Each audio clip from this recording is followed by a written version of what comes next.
Hi, I am Sergeant Ken, and this is my life story. Valiant had not seen home in 7 years. The night he returned, the air felt heavier, as if the town itself remembered his sins. His boots hit the wooden porch with a slow, measured rhythm, every step whispering, "Don't break this time. Don't lose yourself again."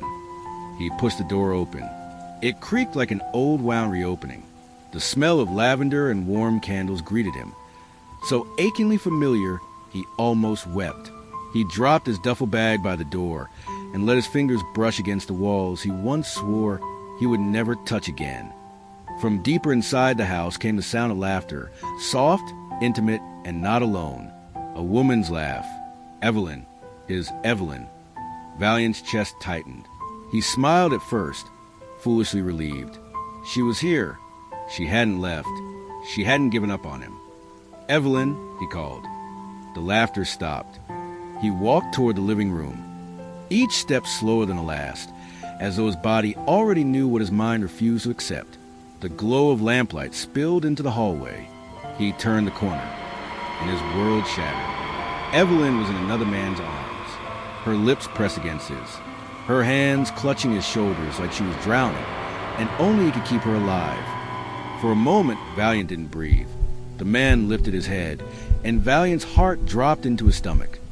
Victor, his twin, his blood, his brother.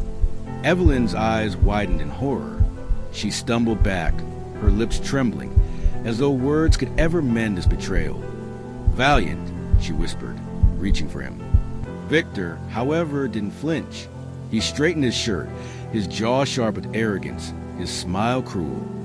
"Well, well," Victor said. "The ghost finally returns." Valiant's fists curled into stone. Every vein in his body screamed for violence.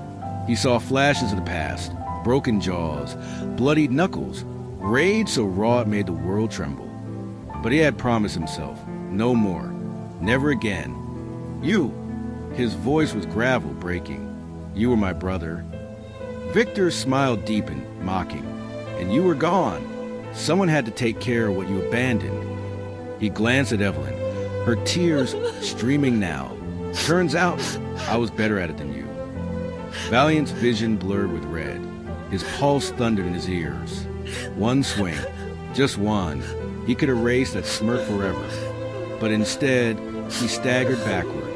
Pain roared inside him, louder than any fight, any prison walls he had endured. He turned away, forcing each breath through clenched teeth. Evelyn cried out, "Valiant, please." The front door slammed behind him before she could finish. The night air clawed at his lungs. His body trembled like a storm barely contained.